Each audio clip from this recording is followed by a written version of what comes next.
Digital Dissection, a nerd podcast, can at times contain adult language and themes. It is not intended for all audiences. Listener discretion is advised. Welcome to the Digital Dissection podcast, where we take a closer and possibly unnecessary look at our favorite properties, creators, and topics. We are your humble hosts, Joe and Mark, two pop culture nerds dedicated to telling entertainment history before it's forgotten too soon. Join us on Facebook, Twitter, and our blog for more information on the show. We also love to hear from you, so why not write us at digitaldissectionpodcast@gmail.com. And now that we've got that out of the way, let's get to dissecting.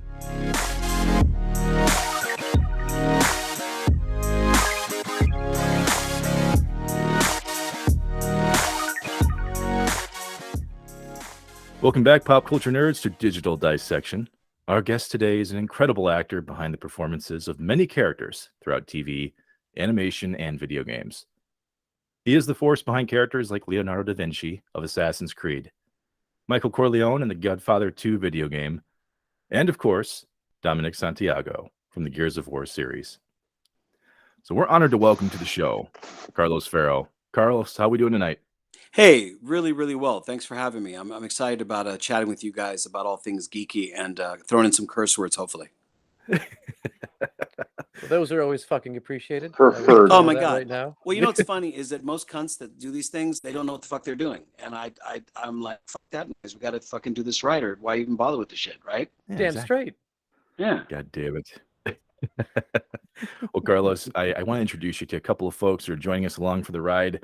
You know, the folks that are listening in obviously know that myself, Mark Benke, and Joe Venipol, we host. But tonight, we're also joined by my older brother, and he's actually been on this program a few times. His name's Nate Benke. He's going to be helping us out today. So, Nate, how are you doing tonight?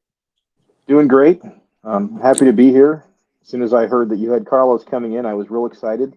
And after reading through his IMDb, I became even more excited because I didn't know everything you had done. Like your uncredited casting as Hugo Chavez, is that correct? That is correct. That is pretty correct. I think it is credited at this point, but I think back then when they were doing the IMDb update, whoever did that, it said uncredited. But if you watch, I know because I've got the episode of The Good Wife. That's a real deep cut, Nate. Well done. I appreciate that. It's one of those things like the guy off of Seinfeld that plays George's boss also played, I think, the guy in The Rock. No, not The Rock. Yeah. What was it? Not The Rock. It was the one where Mark might know this one. The guy played some sort of terrorist in some other country or something like that in Russia. I'm trying to remember what movie that was in. I mean, that's literally very every specific, movie in man. the 80s. Yeah, Nate, that was not your best work, buddy. It was like, I'm trying to remember what it was. So he played the bad guy. He was Eastern European, and the good guy was trying to kill him. And that guy was American. You know, If I Carlos, can remember the movie, I'll mention it. But it was like one of the weirdest references. I saw that immediately and started laughing. I'm like, there's no way I can take this movie seriously now that it's got George's boss in it. Well, The Good Wife was a fun gig, and yes, I was Hugo Chavez's voice in that, and it was actually very fun because at the time there was just all this material about real quotes that the cat had said that I was just repeating and kind of putting them in the context of the script. But it was very funny that people thought that I was kind of just. I mean, I think it's a compliment. It really is a compliment. People think that your stuff is so natural that it's improvised. You know what I mean? Like people tend to watch really good actors in film and TV and say, "Oh man, you know that was improvised. You know that I got to think that's improvised." And it's like, no, what it shows is how goddamn good that actor is. That it makes it look so organic and real and natural. And all these lines that they gave me in that one gig, and you know, it's fun for me to. I never get to talk about it really, so I'm just gonna give it to you guys that. Every line where I'm playing this, Venezuelan, famous, infamous dictator, and I'm saying all this crazy shit. This is stuff he really said. So in the middle of a political discourse, or in the middle of a press conference, or on television, he would, kind of sprinkle his speeches with talk about his admiration for Courtney Love, or he would mention, what he doesn't like about Sean Penn. And that's hysterical. I mean, it's to me, it's a very funny thing. I mean, it's like if one of our presidents just was like, I think Bibi Rexha should be playing Madonna. They would be like, what? Why would you even say that? Why would you even say that today? So it was fun. I I just thought of the reference, by the way. It's Crimson Tide. The guy that's like starting the nuclear war in Crimson Tide. He's George's boss from Seinfeld. So I could never take that movie seriously after that. Okay. Okay. Well, I just envisioned some furious IMDbing by you right now. We do that before the interview. Gotcha. Well, I speaking of things that are kind of ridiculous, Carlos, Yes. I for quite a bit of time was trying to name our first child. So my first child was a boy. Okay. And throughout the naming process, there were many fights between my wife and I. None physical, right? They were just all Yeah. all verbal. The fact right? that you would even have to qualify that is pretty funny. Well, I'm I mean, yeah. honestly, it was very much American Gladiators. There was padding and there was judges and Yeah. several people watching on TV to make Oh, sure yeah. this was all fine. Yeah, there were Yeah. unitards and like the giant Q-tips, the whole thing. Perfect. But the big thing was we finally settled on a name for this boy, and it would happen to be Dominic. And Fantastic. of course, Carlos, I have the Dominic Santiago figure. I used to have him on a bookshelf in my room, and I'd walk by it every single day. And I'm sure that's where the name truly came from, because my wife loved it, and I went, "Of course you love it. He's the best gear. He's the best guy from Delta Squad." See, that's course not you the love it. story I remember, but I'll let you have it. I thought it was because my wife suggested to your wife because we had seen Inception and we loved it. So I think your inspiration is different for liking it, but I think the genesis of it was because of that conversation. So I'm just throwing that in there. See, now this is the This is this is the amazing. banter. I like that Nate Yep. just took that story right away from you. Oh, I'm gonna- he loves doing that because That was he loves amazing. he loves to try to insert himself into my bedroom and what I happens. I I got to was tell you there that whenever that happened. the best part of this exchange just now, you have to take a second to appreciate that you told me what pretty much built up to a very touching story of, what, on a subconscious level, you're working as this character, made me love the character, and, naming my child, the name just sounded right, but really, I think there was a lot of context that came to it about, about your work. And then your brother goes, "Wasn't that?" He brought me on It the show wasn't for that that. reason. There's stories he's gotten wrong over the years. And I'm Yeah. listening to this podcast and always like, if I were there, I'd correct that. Just No, a little bit. the truth is Nate has been so used to trying to cockblock me throughout our careers that Right. now he's trying to cockblock the relationships. inception of my son, which, that's Yeah. okay. That's fine. That's fine. I That's mean, what he brought I to the just table today. assumed this was all because of Cade's obsession with the Fast and Furious franchise, and really, Yeah, I was it thinking was only Dominic natural. Toretto, clearly. Yeah, 'cause It's a good name. It's a good name. You have to go that way when you're talking about family. Yeah. It's funny. I'm still sitting here thinking, you guys have already got one serious exclusive. I curse a lot, but organically, it just happens. I have a potty mouth. But the fact that you set me up by saying it's cool, and I did that big. My first sentence in this podcast was like just sprinkled with bad words. I'm just imagining one of your listeners just being like, "Fuck, he really does curse. Holy shit. What the fuck is wrong with this guy?" Yeah, especially if it's my folks, my God-fearing parents. If they're listening into this, they're probably going, "Fuck, he does curse a lot." He does curse a Yeah. lot. Jesus, busted out the C word in 2 seconds. Awesome. Well, so Carlos, for a moment, what we like to do on this show, we've had quite a few folks kind of come through our doors, and one of the questions that we like to ask about is some of the earlier, memories of life, right? We're not talking about like the moment you were born, because we probably can't get that one. But Okay. we like to understand a little bit more about, the younger version of yourself. And we understand that you began your life in San Francisco, and we wanted to understand a little bit more about the Carlos that we know now. And if you could just give us a little bit of background on Yeah, how you came up. my pleasure. And I appreciate the question very much, you guys, because I do. Okay, well, first of all, I don't do a lot of podcasts, and so I'm pretty picky and choosy, and I kind of do my own due diligence and my own little recon and see who I'm talking to. And you guys seem like my people, and I thought I'd give this a shot, if only because you seemed like you'd get my stuff and I'd get your stuff, and I think I'm right. One of you has a Lancer. I see Power Ranger stuff behind another person. I mean, Nate's cockblockery aside, That's fine. I thought to myself, I should try this out. But I rarely get questions about pre-Hollywood life. And the only person that I've ever given that to was, or talked about that part of my life, was with Aisha Tyler on her podcast. And Oh. she's also from San Francisco. So my point really is that I rarely get into this, but it's my pleasure to talk about it. She went to high school in the same neighborhood as I did, and we have a lot of things in common. So it was kind of a natural, for a subject. But you asking me about me as a kid, it's a weird coincidence. I was just at a convention, and someone mentioned that they thought that what they'd seen online about my action figure collection, and like the other interviews that they've seen, they kind of followed me, in the last 10 years. They were like, you really are a geek, you're really geeky. I mean, no, but you really are a geek. And like, was saying it over and over again, like I didn't know, right? Like no, you really are geeky. I'm like, I know, man. And the reality is that well, what I said to them was, I ended up exactly where I was supposed to be. And it's hard, and most people go their whole lives and they don't really know if they ended up in the job they were supposed to have, or that they'd be best at, or they ended up with surrounding themselves with the people that they should be surrounded by, or if they just fucked that whole thing up and they're just really, it just didn't work out.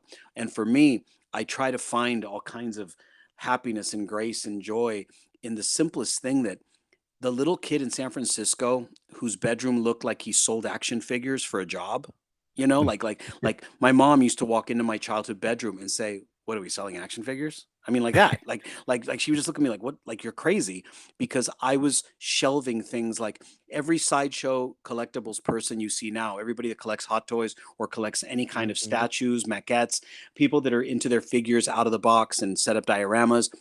I was that kid. My earliest memories are me smuggling my Dr. McCoy action figure into school. And because in my imagination, I just felt like I was smuggling a little human being into school. And I was showing it to other people, other kids in the class. And of course, I got in trouble and pinched and got, busted and everything. But Yeah. the reality is that I existed in this zone of sci-fi, fantasy, comic books. My siblings were much older than me, so I was raised essentially as an only child. They were, when I was born, the youngest was graduating high school. So my, being a little kid in kindergarten and first grade was all about my imagination. It was all about comic books, my collection, and I'm sure there's all kinds of OCD and all that stuff that plays into being a collector, but I didn't think comic books were good enough just stacked in my bedroom. I was like, I gotta somehow raise the funds to put them in those plastic sheaths and have my Mhm. cardboard boxes. That's an odd thing for a little kid. You know what I mean? That's a high Yeah. schooler's kind of jam. Like my collection, I want to be neat, cleaner, or just more anal retentive, whatever. But I as a little tiny kid, I like things being displayed, and I liked I was really grabbed by what now is very common, the business model of the MCU, the cinematic universe, about you see one of those movies, now you got to see them all. Yeah. You Yeah. know what I mean? Mhm. That some people hated that about comic books. I had a lot of friends that they like Spider-Man, or they like Batman, or they like Superman, but they really resented having to read Legion of Superheroes because of one little asterisk comment at the bottom of a panel. Mhm. I was like, wait a minute, I'm reading a story about the Fantastic Four and Doctor Doom, and there's a little asterisk that says, read an amazing this, that, Marvel Team Up 38. Like it would send me to go either, I mean, in some cases, steal or buy a comic book. You know what I mean? Like I was like, I got to read this Mhm. yesterday. And so I did have every spin-off, every secondary character's comic book line. And so it was just really my joy as a child, and I never really outgrew it. And by the time I got to to high school, your interest shift and all that, but I was still, real, kept my shit, in the closet, and literally and metaphorically. No, I kept it in the closet. My action figures were on display. Mhm. I'm not kidding, more in my closet than in the room. And I had my books and my all my comic books and stuff stacked in the closet, but no one was going to fuck with them. I mean, it was my prized possessions, and no matter how old I ever got. And if you're going to talk about insight into the kid me, is that kid I just described, which, as you can imagine, I'm not going to bring the room down, but I was mercilessly bullied for all this. You know what I Mhm. mean? I Mhm. I my some of my earliest memories are also, why won't Carlos stop talking about fucking Star Wars? I heard that a lot. I mean, and not in a good way, like right before a punch. You know what I mean? And so Mhm. I I I embraced my geekery, but it wasn't embraced by anybody else. Does that make sense? You know what I Oh, mean? Yeah, well, completely.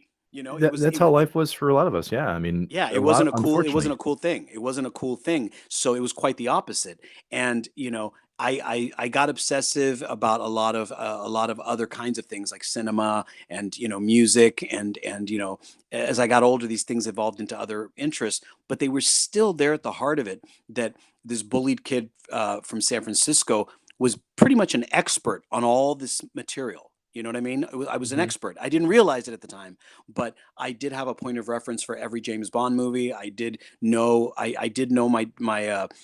if there was a multiverse, I was aware of it. If there was, I knew the difference between Secret Wars and Crisis on Infinite Earths. When someone would call Batman the Dark Knight, I would make sure they weren't just talking about Frank Miller's books. Yeah. I was that geeky. So that in terms of insight, yeah, man. At the time, it wasn't great, but it has informed everything I've ever done in my career, even a stage play, even if it's not the right genre, all those things, how people interact, good guys versus bad guys, Hmm. conspiracies, organizations, corporate versus, governmental, all that stuff. It's a real education about perspective and having one. And I like to think that I still bring that to my work now. That when I remember when I was first on television, I would be on a set and or at an audition really is where it worked more. And they would say, so this show is a lot like, have you seen such and such a show? And I'd be like, I've seen all shows, dude. Like you know what I mean? Like you know what I mean? Like have you heard of this comic? I've heard of all comics. Like I was Yeah. always prepared with a context for what I was doing, and it served me. And so getting into the video game industry and animation, cartoons, working with directors and people that I admired since I was a child, I came in ready to go. So it was a good thing. At the time it was kind of rough going here and there, but I look back on it crazy fondly now. Yeah, I could just see you, Carlos, looking into someone's eyes and going, "You're not the only one cursed with knowledge." Pretty much. Yeah, Kind of like Pretty that's the like much. one of like the starting age of what I'm going to call the fan star. You know what I mean? Someone that was a fan of it, and then when people talk about like Henry Cavill today, kind of in that kind of perspective, where you're talking about someone that's an absolute expert on Yeah. these things before they even get into it, and so you've Yeah. got like Yeah. that much more credibility when you finally do it. Yeah, I really appreciate when any of the people involved in these properties that we love so much, whenever they've got that sort of passion for it. Hmm. Um, I mean, I must have stared at the picture of Tom Holland as a little boy holding the Tobey Maguire Spider-Man action figure. yeah. I mean, I must have stared at that for 5 minutes, just being like, this is about as great as the universe can be to someone. I Hmm. mean, that what an incredible journey that all his dance disciplines, all his acting work as a child, and everything. He's now Spider-Man. And everybody has a different journey to their shit. But like you were saying about Henry Cavill, I mean, you got to know. I mean, I can give you a fun fact about Henry Cavill to go along with what you were saying. He's geeky and all that, and it must be like what I was going to say was Hmm. it must be amazing to put on the suit every time. But do you guys know about how many jobs that guy didn't get? Henry Cavill. No. Henry Cavill. When you're bored, and this is something for your listeners and for you guys specifically. When you're bored, just do a search, a Google search, Henry Cavill, unluckiest man alive. It's that that's the name of the article, and there were variations on the article when they got picked up by other news agencies. But about right before, like not right before, a little bit Hmm. before he booked Superman, he had been whoever had a superhero franchise. So we're talking about Christian Bale's Batman. We're talking about Daniel Craig's James Bond. We're Mhm. talking about every superhero, Superman, Batman, every spy property, every single leading man property from the 90s, like the end of the 90s to the early 2000s. He had been in contention for, where it was him and the guy who ended up getting it. Ooh. And he got this nickname, the unluckiest man in Hollywood, because he always got to the last thing. And I don't know if, I mean, you guys may remember this, but he started kind of gigging and getting on our radar in like kind of crappy movies like Hercules or like there was like a crappy version of Hercules. Yeah, he was in the Count of Monte Cristo. That's like one of the first times I saw him. But then Well, there's what's funny, you say that, and I'm like, he did a Count of Monte Cristo? Like, I didn't even know that. Like, It was with Jim Caviezel. Yeah, Guy Pearce. Yeah. We'll see what I'm saying. That illustrates my point perfectly. Is that right now they wouldn't cast Superman in the Count of Monte Cristo. I mean, they wouldn't. No. He is now in a different category of leading man, but he wasn't always. He was for so long. But imagine the guy who knows the value of I'm going to be fucking Batman, not getting Batman, and then being like, I'm the new James Bond. And they're never going to have the blonde James Bond, and then boom, blonde James Bond, and he's not James Bond, and it goes on and on and on. Superman Returns. He didn't get it. Brandon Routh got it. I mean, if I sit here and think about it, I have the article actually somewhere. I actually kept it because it's pretty it's reassuring for an actor, when you think that they're writing articles about how unlucky you are, and now the world is his. It was just a matter of time for someone like him, and I like to think it's just a matter of time for most people that have the goods and the chops and the expertise, like you were saying. But at the same time, can you imagine what a bummer? You know what I mean? Oh yeah. I mean, that's not a title like to have like on any plaque or resume. Yeah, I'm not very lucky at my job. So if we could just hurry this along to the point where you reject me. I know I'm going to be really good up until you guys hire the guy. Up until that point, though, it was just Henry Cavill with a non-Geralt of Rivia voice, just going "fuck" every single time he'd lose a gig. Yeah. So Carlos, we've done quite a bit over really your love of pop culture and this kind of nerdiness and geekiness that you've held since you were a child. But was there any like specific like entry point for you, like that one property, one character, something that really, really just captured you when you were that age and launched you into loving that lifestyle? Well, I got to say, in that same window of childhood, I'm trying to stay out of adolescence because your motivations change. You know what I mean? It's one thing to think, it's good to be an avenging angel and kind of, there's a lot of when you especially when you're a bullied kid, there's a lot of getting even kind of shit. That's all is it would be so satisfying to not be the one on the receiving end of the bullying and to sort out other people, so that they don't get bullied and all that. There's a lot of that, because that's all you know. And of course, when you're an adolescent, you're just like, I want to get the girl. You know what I mean? Like he gets all the girls. I want to be the guy that gets all the girls. James Bond sounds great. He gets all the girls. But when I was a kid, I got to tell you, Spider-Man. If I'm hard pressed here, Spider-Man, Peter Parker, the way Peter Parker was written by Stan Lee and with Steve Ditko and that era of Spider-Man, looking at little collections of books, I would get soft cover bound things like these books called Son of Origins and Origin of Marvel Superheroes. Like if you were already into cartoons and stuff as a kid and you collected current comics, like if you were reading the Amazing Spider-Man or the Spectacular Spider-Man as a kid, which were kind of reprints of old shit, you could actually go to a bookstore and find, a big, like the size of a phone book, like all kinds of compendiums that no one was buying at the time. Now they're hard to come by. I still have them in my, I have the geekiest library. It's like a reference library for geeks. And it's all because I had it since then, And so I remember diving really hard into the fact that Peter Parker was smart first, and that his all his enhancements came from what he already was. So he was already a good guy, and so he became a great guy, a really good guy, a decent guy. And even with his him fucking up the thing with Uncle Ben, he was still he decided to take the right route and not become a villain, which is real. Again, when you're a kid, that's all you see is like, is the guy be a good guy or a bad guy? But a nerdy kid that doesn't get the girl yet, and that is still kind of bullied and can't let everybody know. Him coupled with Clark Kent in Smallville. I remember those teenage kids. They seem like fully realized adults to me as a little boy. And my point of entry a lot was the secret identity versus the superhero within, and that resonated really strongly. Is that when you're sad, you're like, nobody knows that I'm a superhero. You know what I mean? But when you're just being kind of practical, you're like, man, I don't have to really act out as long as I do good when it counts. That was kind of a big deal. That was a kind of a thing. I don't have to wear a suit or get fame for it. But when it counts, do the right thing. those simple little morality plays in comic books, told on a really crazy grand scale in space with Doctor Strange and all that sort, and Fantastic Four, they still had that real common human element that really it made a real difference to me as a kid, because how do you reconcile, I'm being a good kid and I like cool shit, yet I have no friends, I don't have many friends or real friends. And so I would say the Spider-Man, Superman, Batman. Again, I had, for the tiny little window where I had posters, that weren't of girls. I had like Superman, Spider-Man, and Batman, and they were sort of the holy trinity to me of the superheroes. Then, of course, soon after, Wonder Woman goes up for a billion different reasons. You know what I mean? Yeah. Oh, yeah.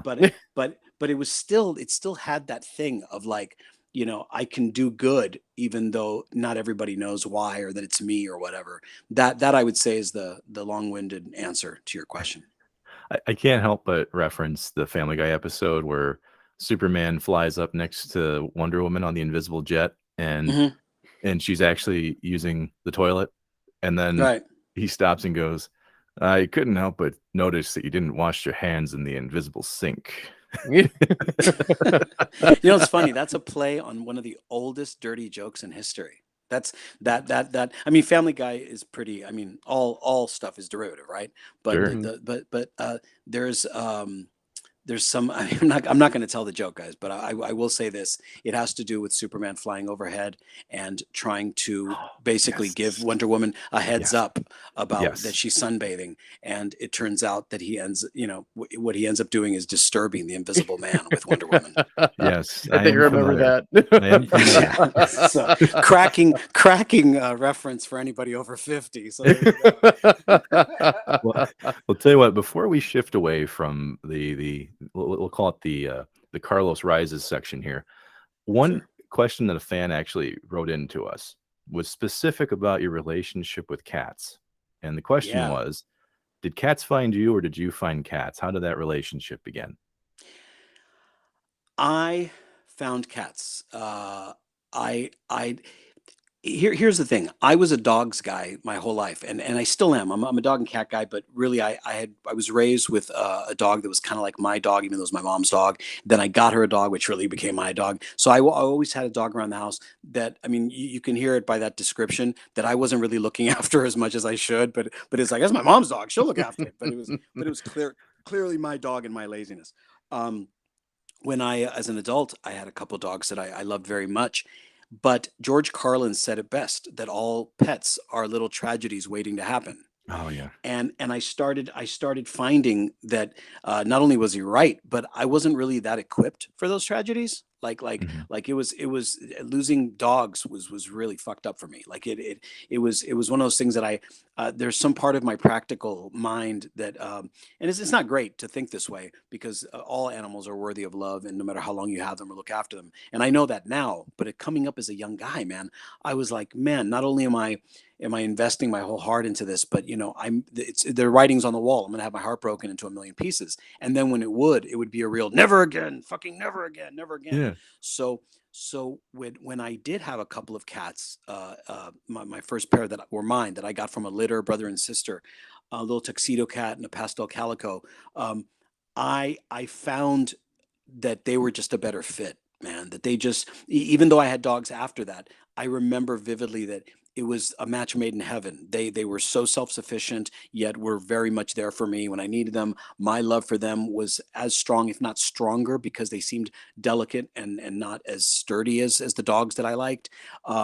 And so I found them. I mean, I thought it was really kind of a practical move. It was me and my then girlfriend had an apartment in San Francisco, and cats is what we could have, not dogs. And then years later, many years later, when my dogs, I didn't have dogs anymore, I still was like, you know what, pets, no more pets, no more pets, no more pets.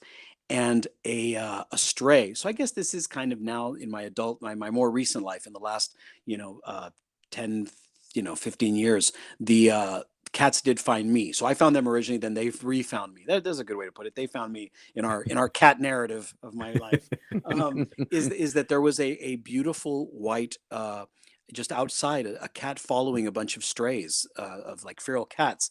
And he was this white cat with one eye, and he was all kind of fucked up looking and had a bright blue eye. And I saw him having a rough time of it.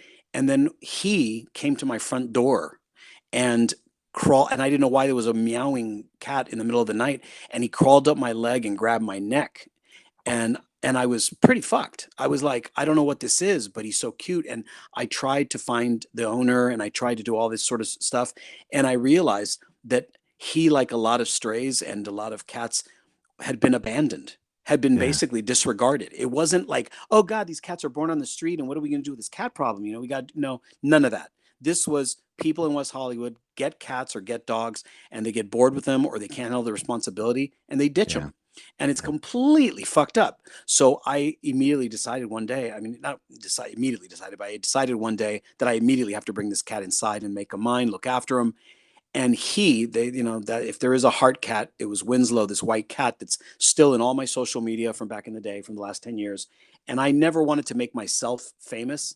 Never. That's never been one of my goals. I wanted my cat to be famous. I wanted Winslow to have the fame, the glory for everything that he was doing for my life, and like how great cats were, and how it was great to save cats. So Winslow changed the trajectory of me and pets and how I live my life. I started saying life is better with cats to a lot of people that kind of get it.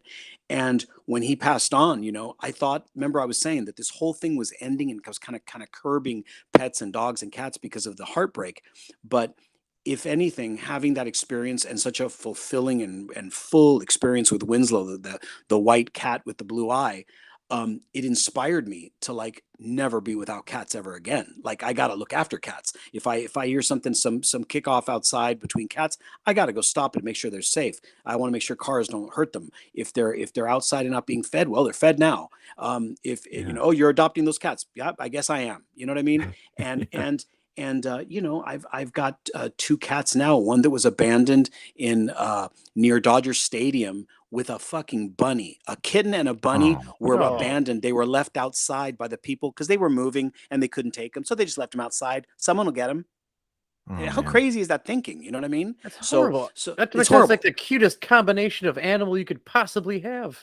Absolutely. Just a cat and a bunny. Oh, so that's where Phoenix came from, who's still with me and has been here. And then Bo was the sort of the back of the building, my neighborhood in West Hollywood. I live in Melrose, Fairfax. It's a pretty well-known neighborhood in Los Angeles.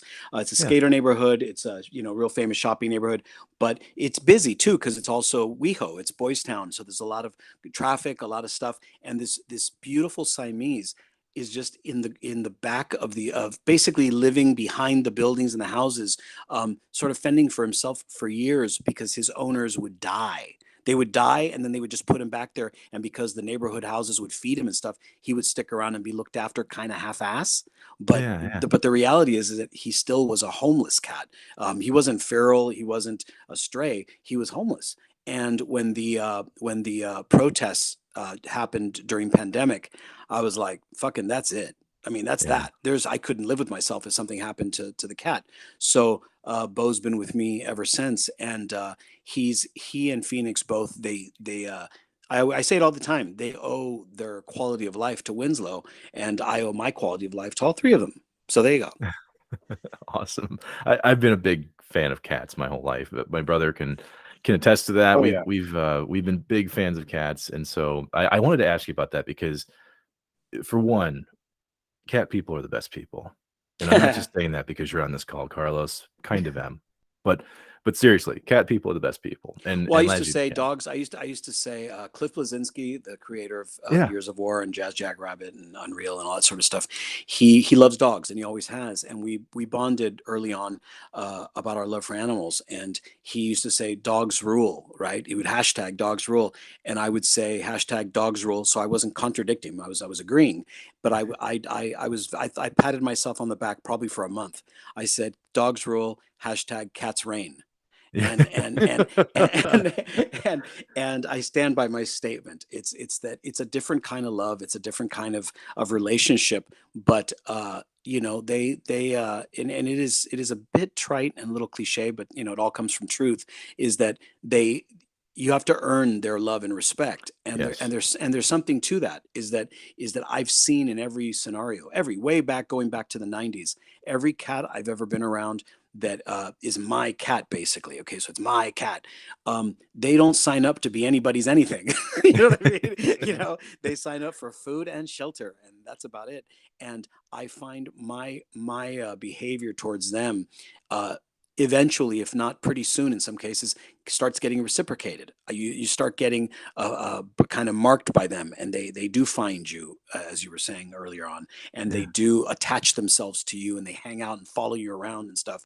And that is so fulfilling, man. Like we're all isolated, selfish humans, and so when you see a creature, kind of a dog or a cat, showing you how it's done, it's mind blowing, and it's very moving and touching. The reason we love dogs so much isn't so much because we just love four-legged creatures with weird ears. It's because we see a dog and we look in their eyes, and we are reminded just how much we fucking suck. I mean, seriously. I mean, you look at any dog, even the ones, oh, that's a bad dog, he's angry, he's mean. You're like, he's better than me. You know what I Absolutely. mean? The dogs are such noble creatures. Cats are such noble creatures. I like all kinds of animals, but there's something about the relationship of owner and family member with these animals, with these creatures, that if you when that's what I'm getting at. When Mhm. is that you were saying about cat people. Well, I think it takes a certain kind of person to be a good cat parent, and it takes a certain kind of person to be a dog parent, and that's, I think, what you're picking up on, because I certainly do. That's awesome. Well, shifting gears from cats to a little bit more about You said the gears. Check it out. yeah, that's in the name of the game. Well, Everyone drink. What? yeah, What? right. Yeah. Yeah, pound your drink. Too late. All right. Well, we wanted to understand, obviously, some of the origin stories, right? We've kind of gone into your early life here a little bit, and in a few interviews, you've talked about working and studying under, Stella Adler. Yep. And based on your personality, just looking at some of the things that I've kind of followed you throughout the years, her idea of not relying on the director, instead, understanding the material or the play itself. Did you feel attracted to Adler because of that type of belief, in your studies? Was that kind of already there, or did you It really was it was buy kind in? of it was a little different in that I found myself in training. I had a lot of stage chops that were very technical, and they did the trick, and my instincts were pretty good. And most good actors, they start out of the gate pretty really good. Their instincts are really on point. They have a lot of experience. How I was saying I've prepared my whole life for what I ended up doing. Well, that I didn't end up being a comic publisher or an action figure builder. I ended up Mhm. being an actor, and it was because of my what it was preparing me for was my approach to different kinds of characters and people and stories and storytelling. And when I was studying, I was, like all young performers, I was full of ego. So I felt that a lot of things I was bringing to the table were enough. And the reality is, you can never bring enough to the table. It's what sets good actors aside from shitty actors or even mediocre actors. And believe me, there's many of all of those categories. And so in school, I found that the people that I respected the most were doing something unusual, something that drew me in, and I couldn't quite put my finger on it. And you know, method actors get a lot of shit. They get a lot of disrespect, and they get treated very poorly because people don't really understand it. Because why would they? It's not their job. But when you do something as a job, it's like if someone. I always take any kind of performing art, and I make a metaphor from any kind of crafting, be it a construction person, a person who builds houses, or a person who builds chairs or tables. In that, yeah, I mean, just because you can do something fairly well doesn't mean it's going to hold up or last. It doesn't mean that it's going to be worth much. It'll Mhm. it'll exist, but it surely won't be as valuable as someone else's craftsmanship and so forth. So I would see all these actors that, yeah, they you could hear them in the back of the theater when they were on stage, and they were pretty, and they looked great doing what they did, and they fit the suit, like, they just looked right.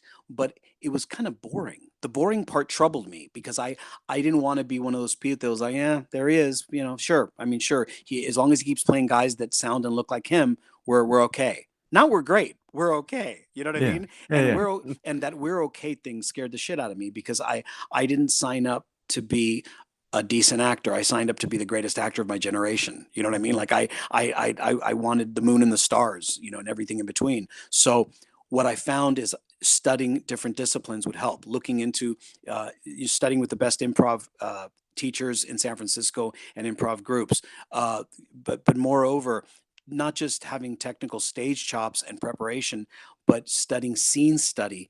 And at the time, Gene Shelton's Actors Lab in San Francisco was the only place where they were teaching this kind of discipline, which was from the actor studio. It was Yeah. for lack of a better term, it was OG. And every year, Stella Adler would do this intensive. She'd come out. I believe she was living in New York at the time. She would come to San Francisco or Los Angeles. No, she was living in Los Angeles. She would come to San Francisco and she would teach this intensive one-on-one with every of Gene's, like basically the grad students, the students in the final year where you can just stay there as long as you want studying, no matter if you're working or not working. She would teach them how to tear apart a script. And I was one of the lucky people that before she died, she and I sat down and worked on my scripts for scenes that I was working on in class. And we did it for a very long time, for months and months on end. This script analysis class is what it was. She was teaching me everything. She wasn't just teaching me, she was giving me notes as if I were on stage because she already knew that I could do, like I was saying earlier in this fucking speech, is that she knew clearly I can do the basic stuff. I'm good enough to be in her and to be figuring out how to play with the script and how to tear it apart, physically tear it apart in some cases, and with pens and pencils and erasers and tearing pages out and folding things and doing all kinds of shit to be better at your job. And what I got obsessed with, and I still am obsessed with it now, and I tell it to anybody that studies under me when I teach, is you can do everything perfectly. Everything. I mean, just have everything. Like I would, there's 300 people competing for every job, and most of them are younger than you, better looking than you, and have more experience than you. How do you compete? I mean, you can do it all perfect, so you're all the same, and everybody likes to stop there and be like, it's up to the director or the writer or other things that you have no control over. That's true. But what Stella Adler specifically said to me, and Gene Shelton as well, is when I would finish anything I did, they'd go, guess what? You get, if I was this good on that day, or I did my assignment correctly, they would say, that was perfect. You did it perfectly. No notes. You are perfect. So what? And that so what still haunts me. It still haunts me. I'm a grown man and I've done many, many things. I've been very, very lucky and fortunate. I'm the first one to say how fortunate I've been with my television, with stage, with voiceover, with cartoons, anime, everything. But I still, if I have a script to work on, and I'm working on a script right now, I'm obsessed with the so what. What is it that I can do that'll make it spicy, that'll make it different, it'll be something that no one else has even thought of, that I hadn't thought of until I really did my work on the script. What do I find from the other actors that I can fuck with, that they can fuck with me? And all these things, they make this incredible alchemy, this great soup, of art, of really good art. Mhm. And that's what makes things compelling and interesting to watch or listen to or to absorb or to read. And that's, you asked me what's with Stella Adler, right? And what's with Stella Adler is that she said so what to me, just like Gene Shelton did, and that has fueled my acting for the rest of my life. And that was in my early 20s. So Yeah. that's it's Wow. that so what. Yeah. Which honestly, I think that's why, whenever I would have an inkling that it was you in a game I was playing, I would immediately look it up and go, this feels like a different style of preparation. It feels like a different interpretation than somebody else would bring to the role. I And really appreciate that because I again, when talk about luck and fortunate, I can't plan that. You know what I mean? Like I can't have the company put a little note like, if you wonder who said this, look it up. You know what I mean? Like you did that yeah, on your own. And I get that every now and again, and I really appreciate it from the bottom of my heart. I get people that say that they know that there's something afoot. You know what I mean? yeah, And yeah, I dig that. The way that I say it at panels or appearances or just in interviews is I'll say, "Oh yeah, I'm that bitch." I just am. I don't know if it was because Ian Fleming's original description of James Bond in Casino Royale was, they said, something like, what do you know about Bond? And the quote is something like, Bond sees an explosive or a volatile situation, and he's the one that lights the fuse. Yeah. And something about that, stuck with me on some level, that it's Mhm. like, if something is a powder keg, if something is there, sure, we could play it safe, but let's set it off and see what it takes to put it out, and see if it was a bad idea or was it a good idea. Like, let's exist in the exciting part of this story, not in the boring part. That's the thing, man. I think what it really boils down to, man, and from the beginning of my Stella Adler speech, is that I have never wanted to be boring. Boring scares the piss out of me, and I'm being Yeah. very, very honest with your listeners and with you guys. And I don't think I've ever really said that out loud in an interview. Is that I think the biggest sin that any art can do, music, cinema, theater, is to bore me. It can piss me off. I can think that, I can have a lot of feelings about something. It can make me sad. It can make me happy and crack up, and a little guilty when I'm laughing. All Yeah. those things are interesting to me, but boring. I mean, it's the worst sin, I think, that can happen with creative endeavors or art. So the idea that that's what I think. I'm having a bit of a little realization, with you guys right now, is that I think that's what I was seeing on stage when I wasn't the actor, performing, or I wasn't in the movie or the cartoon or the TV show. I was Mhm. like, man, that guy bores the shit out of me. I never want to be that guy. You know what I Yeah. mean? And Yeah. my dad and Mhm. my dad used to actually point at actors. He loved cinema, and my mom loved show business, but my dad was the real, snob about movies. If I told him that Porky's was a good movie, he'd probably have me move out. You know what I mean? But he Yeah. it was it Mhm. was a good movie. It was funny at the time. But he was the guy that was like, nah, man, it's all Dr. Zhivago, The Godfather, and Mhm. Casablanca in this house. And so he would give me this education of, like, what good acting looked like, and Yeah. I never really got it. Like, I just thought, yeah, he likes Spencer Tracy. I was never a big Spencer Tracy fan, but I'll tell you, when I watch stuff now, and he gets a little violent when you don't expect it, Yeah. he surprises you. It's not boring. When Mhm. Warren Beatty, is the prettiest guy in the movie because it's the Warren Beatty show, but then all of a sudden he does something with his eyes, or the way he says a line, or it seems to throw away a line, and you're choking up and stuff, and you feel sad. You're like, that was awesome. That wasn't boring. He's not boring. Just because he's handsome doesn't make him boring. And I can go on and on. I mean, there's people that are Mhm. like, oh, Tom Cruise. Oh my God. Like, I mean, when you hear all the fucking Mhm. blowback on Tom Cruise, I'm like, we have nothing to talk about. We can't Yeah. have a conversation about Mhm. cinema or actors if you're going to shit on one of the greatest actors and performers in history. One of the people that will literally hang himself outside a fucking plane for your entertainment. You know what I Mhm. mean? Very true. That Yeah. doesn't bore you, right? Mm. It's not boring.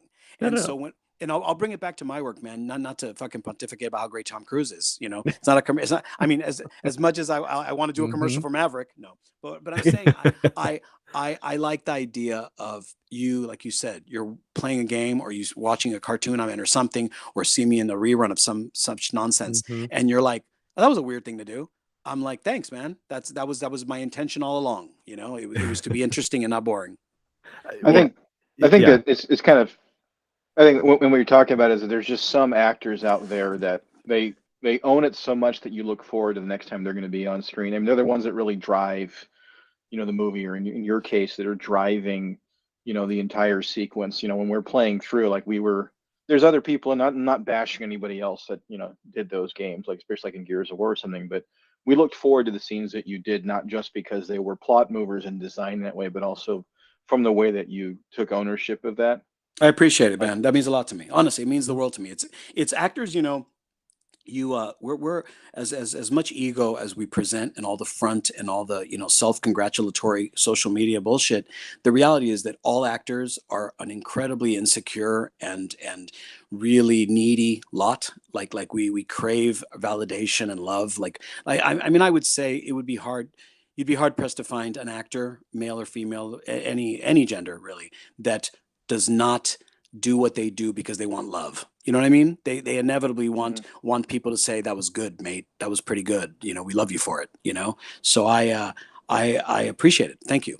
Yeah, and you talked a lot about, I mean, we just gushed over Tom Cruise a little bit, and you talked about how we can tell that a character is yours because you're doing it.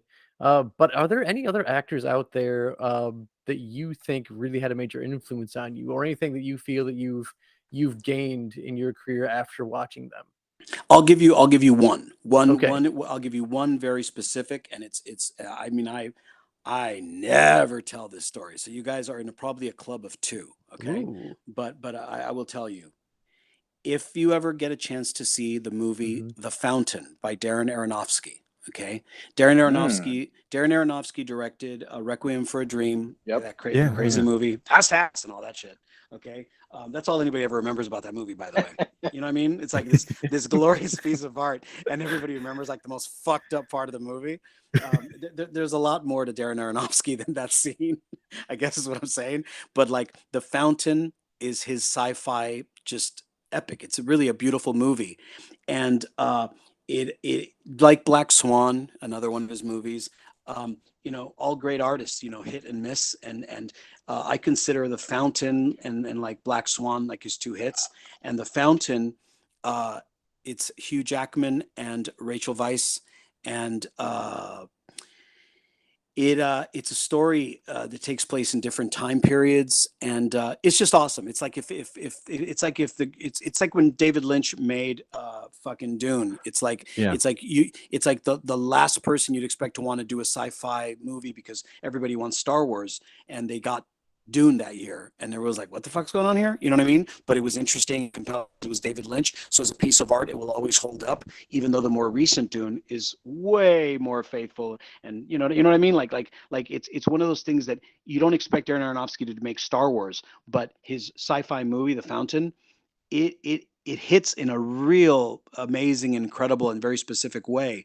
And like I said, I've never told anybody this, but Hugh Jackman's work in The Fountain is arguably the biggest influence on my work in Gears of War 2, specifically the Maria scene. So I'm Yeah. saying that whole movie informed my performance for one scene in a video game. So it's worthy of your time. I think you guys should check it out.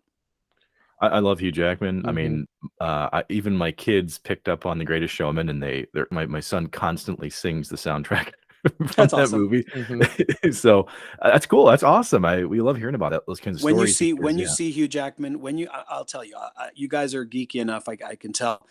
When you watch The Fountain, somewhere in the film, you'll be like, "Oh fuck yeah! Oh my god, totally! This is what he's talking about." Like it's that kind of thing. It's like you'll just be like, "Oh fuck!" Like straight up. And it's one of those things. Actors, we don't so much steal from each other as much as we learn from each other.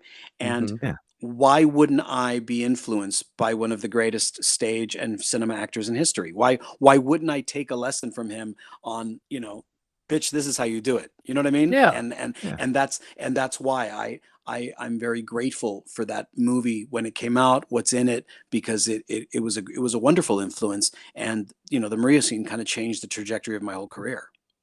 Yeah, and I mean, like you said, like just one of the most amazing talents out there. The man can act, he can sing, he can dance. He's like 80% muscle, and as far as I know, it's like him and sharks. They're the only things that are like that on the planet. Why would you not want to emulate that? Yep. Did you want to talk a little bit about, that being that is what, a lot of us have, not that there's not a lot of things you've done, but the Maria scene especially. I mean, I couldn't go this whole way without touching on that a little bit. Mark and I bought an Xbox secondhand for like $100, and we just started getting down and dirty with Gears of War on it and playing co-op and everything. And it kind of, what's amazing is that there's a limitation, and the farther back you go, a lot of limitation as to what the graphics could do as far as I don't say moving you as a person. So much of it did come from like the voice acting. But can you give us like a little bit of insight into like your approach to how you did that? Well, I inspiration. insisted, and again, it was me insisting once that it was even on the table, but it was not something that most voice actors at the time leaned into. Gears of War 2 historically, where when it happened, it really created a lot of new shit that is now total commonplace in games. Horde mode changed video games permanently. Yeah. And motion capture, as much as it was being used, there were no voice actors doing their own motion capture. That was, I mean, I'll Yeah. own it and pat myself on the back for it, because the Maria scene is all me. It's my voice and my motion capture. I did that in Raleigh, North Carolina. So I was at Epic Games, and they put me in the suit, which is I've talked about it before. If you ever want to wear the most unflattering thing available to a man, put that suit on. You'll never want to. I don't think you'll ever want to look at yourself in a mirror again. It's the worst fucking thing. I mean, just think of this: the Hugh Jackmans of the world, the Daniel Craigs of the world, when they put on the motion capture suit, they hate the way they look in it. You know what I mean? So Yeah. so any actor that's just not at movie weight, as they say, would just be pissed. So I was fighting my ego and my and also I prepared for it and all this, but I was very pleased at the end of the day to be able to be completely involved in the production of that cinematic. So Greg Mitchell was directing it. Again, it was at Epic Games. I we were doing theater. We were doing Yeah. the scene like I would do it in a play or in a film, and it was really important to me. I may have not been getting all the stimulus that one gets in a situation like that. If anything, I had hurdles. There was, instead of lancers and bolt-talk pistols and shit like that, we were holding super soakers and Nerf guns. You know what I mean? So Mhm. that's a little. It kind of pulls you out. Again, the dot suit, you don't feel like a cog soldier. You feel like a sexy sausage. You know what I mean? Yeah. Like it was daunting, but again, it was exciting and interesting because no one had really done it that much at that point. And I think it paid off. I was pleased the way it turned out. Though I always think of that scene that Gears of War, in retrospect, 2 and 3, they have a real habit in for some reason that when something really shitty happens, someone always goes, "It's all right," and you're like, "No, it isn't, man." Okay, Yeah. like Yeah. I always think that Marcus's words before he leaves the pod bay area where Dom and Marie are, he goes, "It's okay, Dom. It's all right," and he Yeah. leaves. And I'm like, "No, it's fucking not, man. Like what? You know what I mean?" Yeah. But Yeah. and Anya like says the same thing to him in 3, that was It's exactly okay, what I was gonna Marcus. say. Is it's okay, Yeah. Marcus. It's Yeah. okay. And I think she even says he's gone. It's okay. It's like, well, fuck, man. There's a contradiction in terms. He's Yeah. dead. He's gone. It's okay. We will But never hear the Dom burning sound ever again. It's like, did you just know what you said? Ah, well, sorry. it's funny you say that because I got asked for a fucking cameo just this last weekend to do. I tell joke one of my go-to jokes about funny things that happen with Gears is that they didn't record enough of Dom on fire for the Scorcher.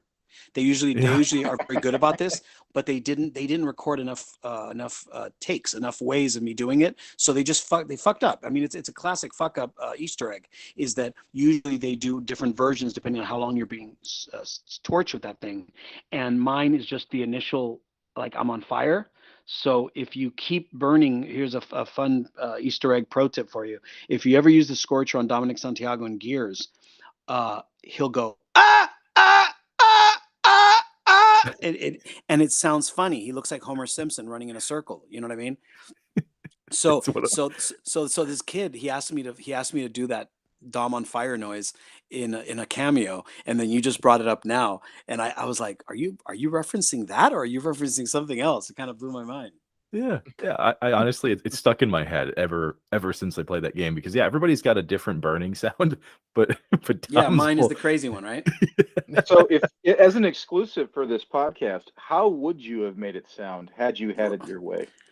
Honestly, if I would have had it my way and finished and done the third version is the one where it's all the way till he dies. There's A, B, and C. I couldn't do that right now because they'd call the police in my neighborhood. Because yeah, I mean, if we've been, I've been jerking myself off here about what a great actor I am. Can you imagine me acting right now like I'm on fire in my building? The cops would show up. You know what I mean? Well, here's something that's a little more on topic that doesn't require you to potentially have neighbors call 911 on you. Right. Now, someone that we interviewed last year, Lou Temple, who is actually an alum of Rango that you provided your voice for on Yes. the video game, I believe. Yep. Now, Lou Temple actually told us that since he died so many times in film and TV, that he actually went through a mourning process for a lot of these characters. And I had that stick in my mind as we were thinking about what we wanted to ask you because you've mentioned that you obviously had your stages of grief when they broke the news to you about Dom passing in Gears of War 3. Yeah. Did you hear that Uh, story? It's funny, right? Yeah, well, I mean, you told me. Yeah, I listened to the interview a little while ago, and I was like, I get it, you know. Yeah. But I was interested in what happened, after that process. I mean, did you continue to mourn Dom? Like what was that like for you? No, you know what? I gotta say, all due respect to Mr. Temple, you said it was Lou Temple, right? Yeah, Yeah, all due respect, I don't experience that.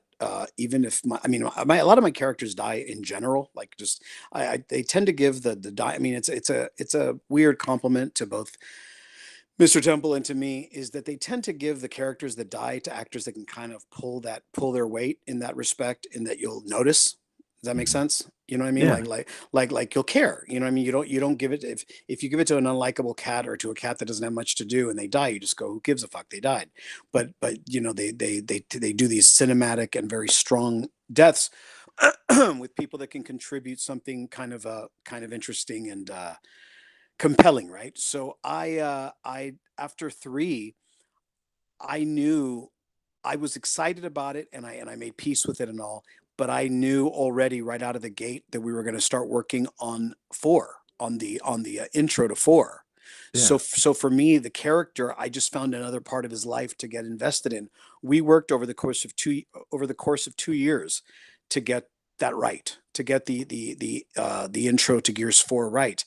And you know, I was pleased with what we did, but it was funny. It was originally supposed to be, another fun fact for your listeners. Gears of War 4, in the original incarnation of the script that I saw, it was the whole intro scene was Asphalt Fields and my part of the intro scene. mhm, Then when it came out, it was like everyone that had ever died got a little fucking shout out before the game starts. yeah, When it's Prescott's, no, Hoffman's memories. yeah, So I asked Rod Ferguson, basically what the fuck, and yeah, he was like, your shit was so great, it's so good that we thought we'll do it with all the characters.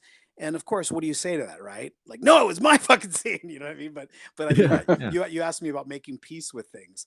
I felt that, I thought that in storytelling terms, it was a real surprise in 3 for some people.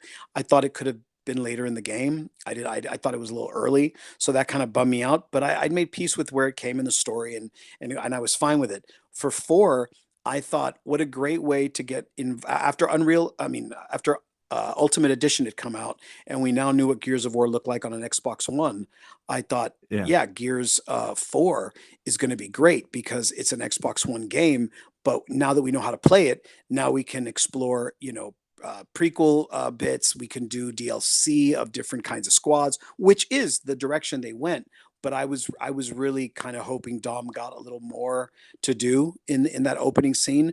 But again, I was happy to be involved. I mean, brothers to the end and all that. I was yeah, happy to be involved with that. When we did all the recording for the multiplayer of 5, I mean, I'm learning just like everybody else. I'm learning more lore. I'm learning characters, different villains, different monsters. So, between the locust, the swarm, and everything in between, and every kind of, robotic, adversary, everything about Gears is so intrinsic to my character that I've never really felt like he died. I feel like he's involved in this entertainment franchise. It's like, to me, I look at it a bit like, and yeah, and I am comparing it to Star Wars. Thank you. I look at it a bit like Obi-Wan Kenobi right now, or Boba Fett. I mean, how long were we with nothing from Boba Fett? And now yeah, he's got his own series, even if he's not in it much. yeah, yeah, yeah, but, right, yeah, what I was gonna say is that was my cheeky dig at Boba Fett.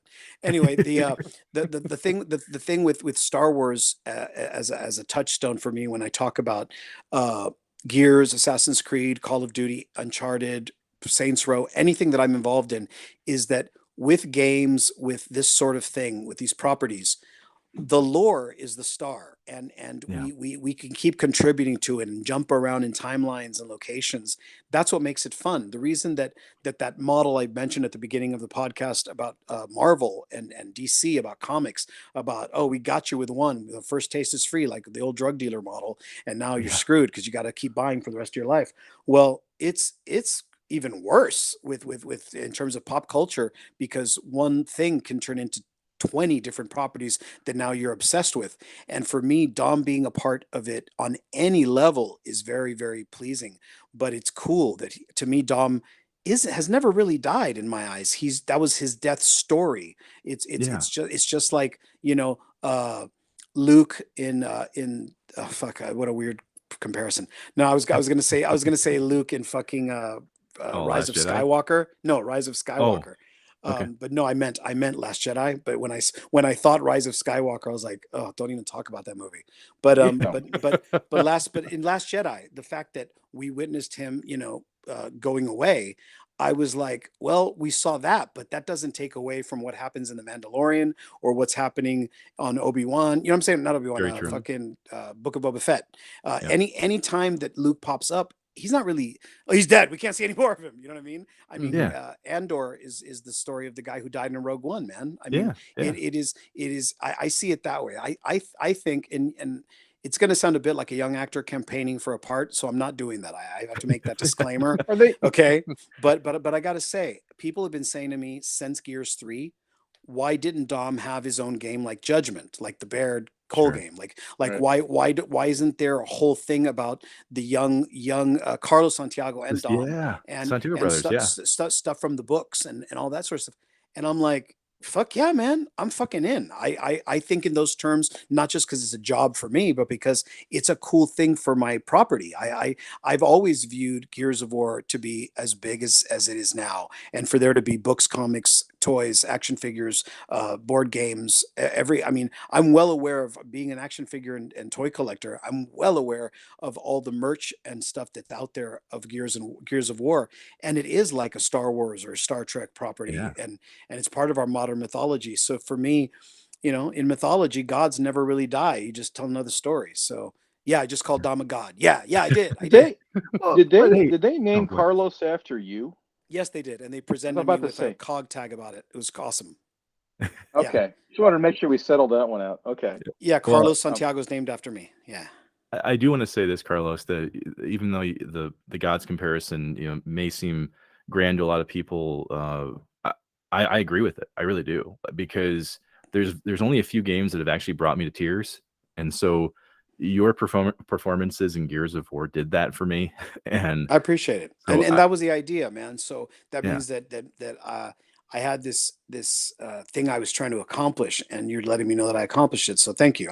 I wanted people to get in his head and his consciousness, even though it's a crazy game with a chainsaw that would never work on a machine gun. You know what I mean? And I wanted to bring some humanity to it, and yeah, there is a pun in there somewhere, but I'm just saying that I really did want it to be real and minimally moving, and so that means a lot to me. And by the time his big scene in Gears 3 turns up, I just wanted it to have meaning and to not, for him not to go out like a chump. So the fact that it worked out and people responded to it the way you did, it doesn't fall on deaf ears. I really appreciate it. Yeah. Well, Nate's got one of our fan questions here that Yeah, kinda goes let's hit with. I into. know you guys were fishing for questions, so I'm really curious to know what people asked. Yeah. This is one that I think you'll be interested to hear. So Nate, Yeah. take us away. So, kind of like the tone and things in video games and narratives, both in movies, video games especially, they've really gone, I'm going to say, a lot more serious. And I don't know if that's like, I call it like a Dark Knight effect. Like things, everybody wanted like that gritty reality. Well, you're not wrong. You're not wrong. There's clearly. I mean, you say that in one sentence, and then you think about anything like Rabbids or Angry Birds and shit, and it's like, yeah, there's room for everything. But in terms of console stuff, absolutely, they started. I like to think it started with the Maria scene, but yeah, I know what you're talking about. Yeah, it's like, was that like, where did you first see that happening? Because I mean, I like to say, definitely I'm serious. You guys got me on a weird day. I take full credit for that, and you can tell the whole world I said so. I'm not kidding. I'm we're dead. not, we would, I'm we would, I'm we being would not I'm take it away being from you. I'm being dead serious. I remember when the Maria when I did press for Epic, and the everybody was talking about the Maria scene and how it surprised everybody minimally, because you're thinking, man, this is a video game. We're just killing monsters. What the fuck is this bullshit? And there was a lot of that, but at the same time, it didn't take away from people that it meant something to and that loved it and that were interested in it and responded to it positively. So I don't remember. I think it was IGN. It could be Destructoid, but somebody said Carlos Ferro changed video game voice acting forever. And I carry that like a badge of honor because I was told repeatedly back in 2011 or 12 that no one had ever done a scene like the Maria scene in any video game in history. Never. It didn't exist. And then all of a sudden, everybody was doing that person dies, that person's going to die, fucking a horse is going to die, everyone's dying and everything is sad. Is it a kid? Let's kill the kid. That'll be sad. You know what I mean? Yeah. And Yeah. No, you and compare it to like say like in like Eris in like Final Fantasy VII. Yeah, she died. Yeah, it was kind of emotional. But the Maria scene, I mean, Mark and I remember the controllers were put down. We're like, Oh my I God. think it's time to get something to eat. We're like, we gotta Eris, take a Step break away here. from this. Eris and Dom were for a long time considered the saddest, and then things like Ghost and Soap and Call of Duty, then Yep. Ellie, Last of Us, Cortana but and Halo. I mean, Cortana and Halo. Yeah, but see, that's what I'm saying though, is that I was trying to. I'm glad you brought up Eris. I actually felt like that was going to be too deep a cut, believe it or not. But No. but we go deep here. but what I'm saying is that in terms of tone and intensity, okay, I think that my scene changed everything. Honestly, I think that a lot of roads that we're on now lead back to Gears of War 2. A lot. It really does. I'm not even joking about that. When I saw that question come through, I went, I don't really care what they think the answer might be to that one. Because for me, it was cemented. The Maria scene, like I Yeah, said, it changed everything. It brought me to tears. I was trying to hide my tears from Nate when we were playing the game. I'm serious. I was sitting there going like, no, you fuck off, man. I'm not crying. You're crying. He knows my reaction was like, I just go, and I'm done here for right now. Yep. Yeah. I mean, time. if you ever want to see something kind of a weird, funny spin on that, there's videos on YouTube of Dom's death rage quit. Yes. And they're amazing. They're amazing to watch because people got really moved, and it's funny, when you step outside of it and just go, how funny is this kid throwing a controller at her brother, right? But the reality is that it meant something to people, and there would be no 3 without 2. And I would even argue the reason they asked me to do that scene, or I don't think they were painted into a corner so much and that he had to die, which is how people tend to think of it, of like, oh man, he was so sad, he's got to die. Well, okay, sure, if you okay, but the reality is that in showbiz, if something worked, people want to do it again. And Yeah. it's, in some ways it's being a victim of your own success, is that, they knew I could do that shit in 2 and they're like, let's do it again. You know what I mean? So, Yeah. I think that's also a reason that 3 has another gut punch kind of scene. But in terms of the Dark Knight effect of video games, I take full responsibility. For us is like we just put like 65 hours into this, and it's like the pain is real. Like you get connected to these characters, like you get connected to a series of comic books you've been reading for like a year and a half. And you start seeing like the pain come in there, and like the second to last episode of this, reading like the Age of Apocalypse or something. You start, characters start getting killed off, and you're just like, here it gets real, and that's the payoff. I mean, that was the payoff for that, is that, he's very optimistic. He's, pounding through this for like 1 and then 2, and then like, the Maria scene, and you're just like, man, the payoff was there. Like you guys earned it. It was because there's some games now they just throw it at you, where it's just like, here's some emotion we want you to feel for this or something. It's like, look, it's got to be it's a testament to all the craftsmanship that goes into it. The writing was amazing on all the Gears games. And it continues to be really, really compelling, and really, there's so many stories to be told about, a planet under siege, and it's just really it's really lovely to see so many talented people come together and make something beautiful. And when I was at Epic, and I'm sure it's that way at the Coalition, I haven't been to their offices yet, but or I haven't been to their office, I should say, not yet. I'm fucked. People will misinterpret that yet in a second. No, I'm sure I'll be there someday, but as a tourist. But I will say that it's Willy Wonka's chocolate factory, man. There's one room where they're making the everlasting gobstopper, another room where the Oompa Loompas are fucking, schlepping sugar. But at the end of Yeah. the day, it's all the best chocolate. I mean, every room was just amazing sculptors, literally sculptors making monsters. Chris Perna, there was people, all the writers, Karen Travis, Josh Ortega, just writing great stuff. The work from Chris Borders, Rod Ferguson, Bonnie Jean Ma, everybody, the team was just so good at what they did that it did make it easier for us to shine. I will say, when I say it all started with me, well, start with the scene I acted in, to be more specific. It's that we all decided to take some chances and it paid off. The suspense is terrible, as Willy Wonka would say, right? Exactly. The suspense. It's terrible. Yes, exactly. I hope it'll last. Yes. Well, tell you what, we had one more fan question that we wanted to squeeze in here at the end of the day, and Please.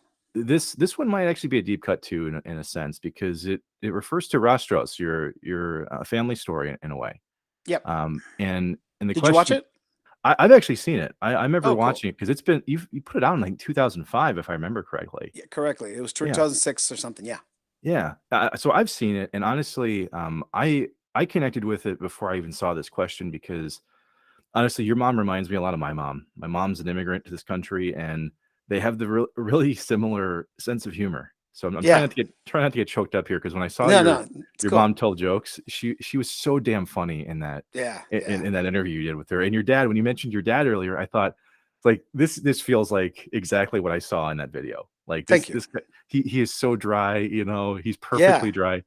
And so seeing a film like that, where you're almost telling a documentary about your own family, that's obviously powerful. And one of the fans that wrote in specifically mentioned, after jumping into writing and directing, Rostros, do you plan to continue filmmaking? If so, where would you want to go with it? Well, it's a great question, and I really appreciate anybody seeing Rostros means a lot to me, as you can imagine. It was an art film masquerading as like just some random short about look how great my parents were, kind of thing. But it was Yeah. really me kind of digesting and creating art from something miserable, right? You know what I mean? From grief, and it seems to be sort of my sweet spot is melancholy and my performance. And it's not a coincidence, man. Like, actors, artists, they tend to fall into two categories. They tend to be either they want to make you laugh or they want to make you cry. And that's for every actor. I don't think anybody would argue with me about that. So I'm clearly in the camp of making people cry. and Rostros, it went well with who I was then and what I was going through. Since then, since working on all the things that I've worked on since, and having the experiences that I have now, I'm still writing, and I'm writing stuff down. But I've been very fortunate that I've got things on the horizon where I can channel all those feelings and those emotions into projects that somebody else wrote and produced and directed, or is directing. I don't see myself. I don't have it in my short list of things that I need to get done, because you get to a certain age, and you guys will all get there, man, where you start not doing what you want to do, but what you have to do before you die. Yeah. You just stop thinking of like, it'd be nice to go to the Yosemite someday. It's either I gotta go or I'm never going. I mean, I Yeah. think it was Carl Pilkington who said, if you haven't bungee jumped by the time you're 70, you're probably never going to do it. You know what I mean? Yeah. So you're not going to keep saying, I might bungee jump someday. You're never going to. You know what I mean? And so I don't know that I mean, all actors, I think, worth their shit, have a feature inside them, or they have the wherewithal to create a film script and so forth. But right now, I'm just thinking, I'm looking down the barrel of the immediate, pretty much. I mean, it's a great question because it caught me off guard. I've never been asked that question of, are you going to write, produce, direct another movie, is essentially the question, right? Mhm. Yeah. And my thing is that, hold on, I'm feeling like we've been talking so long. And by the way, this is like one of the most fun podcasts I've ever done. So I appreciate it. Oh, awesome. Thank you. Yeah, thanks. Yeah, no, it feels like a conversation and a chat with buddies, which is the idea. So I'm looking down the barrel of Misidentity, this live action thing that I'm doing. And it keeps being bandied about online as a short. I'll give you guys yet another kind of exclusive. It's and I won't use the business terminology because that I will get in trouble for, but it's the beginning of something. It's not just a thing all isolated. This is the beginning of something. So it's a very exciting thing for me. So I'm very focused on that, on Misidentity. The end of this month, I've got a new series that's coming out, and so I think in terms of promotion for that for a while, and why I'll be at conventions and stuff. I've got a new video game coming out in August, so I see my schedule and I see my life for the rest of 2022, and I don't see like, oh man, I got to finish that script. You know what I mean? Yeah. I think more in terms of these things that I've got cooking in the immediate, which is a really great place to be as an actor. You know what I mean? Like I'm not bored, and I'm also not unemployed. So in the immediate, no, I don't see myself making another movie. If I did, which is, I never say never, right? If I did, it would be something fictional, always personal, but never nothing will ever be as personal as Rostros. And it's why I could only do 26 minutes, is because any more than 26 minutes, I'd probably slip my wrists. You know what I mean? Like it was way too personal. I was bleeding all over those 26 minutes, and I didn't want to bleed to death, you know? So there's a nice sad thing to say during a podcast. Honestly, it makes complete sense though. Yeah. Like for folks that have watched it, we'll even link it to in the description. That Please do. I would appreciate that. if you watch this film, you'll think about your own family and how you would like to honor them too. So I don't see anything wrong with what you said. I think it's a wonderful way to interpret that, because it is very personal. And so yeah, thanks, man. Thanks. Yeah, I really it means the enjoyed world to me. And I noticed that I've been chatting, even though we had some clunky technical stuff at the top. How we doing on time? Have I just talked your ears off? Oh no! I mean, we're getting kind of to the point where we were gonna probably wrap things up here. But I mean, this has been phenomenal. Like seriously, thank you so much for giving us this time and everything you've told us. Like hearing that like you haven't like shared some of these stories before, or you haven't said them in a long time, really does mean the world to us and our listeners. So again, thank you so very much for coming on tonight. Well, I'm all I ask before we wrap up is that you let me have some plugs that I. Oh, absolutely. Oh, that totally.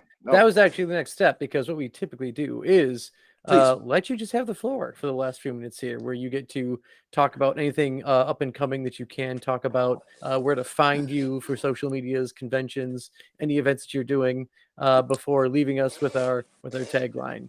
So Cool. This is all you.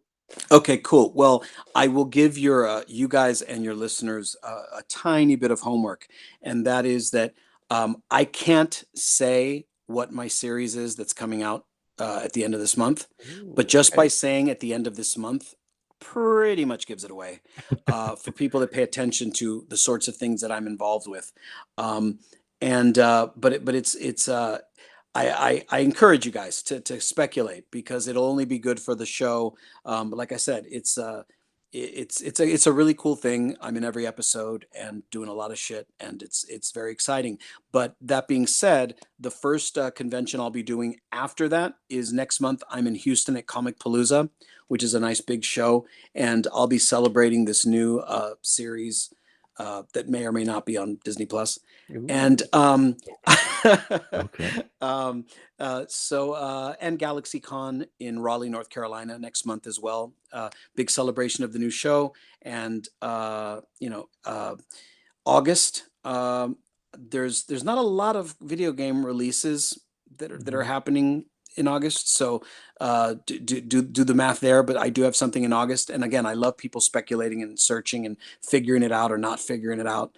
So but August is a good year for my video game. I mean, a good month for my video game fans. I think right now I wanted to plug the series. I wanted to plug that I'll be in Houston and Raleigh in July, and my new game in August, which is I'm very excited about the game, and I think you guys will be too. We'll talk about it off the air. and you know, the usual grind. I'm always at Dragon Con or FanX Salt Lake City, throwing my parties or DJing a party or doing something stupid. And there you have it, guys. I think that's it for plugs. That sounds like stupid fun, sir. Yeah. First and foremost. Yeah, I mean, Yeah, that's the don't- idea. If you can't don't have fun, threaten. don't bother. Yeah, don't threaten us with a good time, Carlos, because that's what you're doing right now. Hey, I don't know what shows you guys go to, but I'll tell you, Comic Palooza in Houston is absolutely wonderful. GalaxyCon in Raleigh is a good show. Great guests, but I would say it's hard to top any party at any time during Dragon Con in Atlanta, Georgia. It's. Have you guys ever been? I've never been, no. I've only known people who've gone. Yeah. It's a huge party masquerading as a con. It's amazing. It's just the most geeky. It's geeky nirvana. Same with and on some level, FanX in Salt Lake City, Utah. And you're like, really, Utah? Yes, FanX in Salt Lake City, Utah. It's the only convention where I throw a party called Fanboy, and you'll see that in my social media and stuff. It's that good. It's like just so many like-minded people and all, you know, having a good time all weekend. So, although in Utah, not on Sunday. Of course. This is Carlos Ferro, the voice of Dominic Santiago in the Gears of War franchise, Leonardo da Vinci in the Assassin's Creed franchise, and a bunch of other cool shit. And I want to tell you, until next time, keep on dissecting.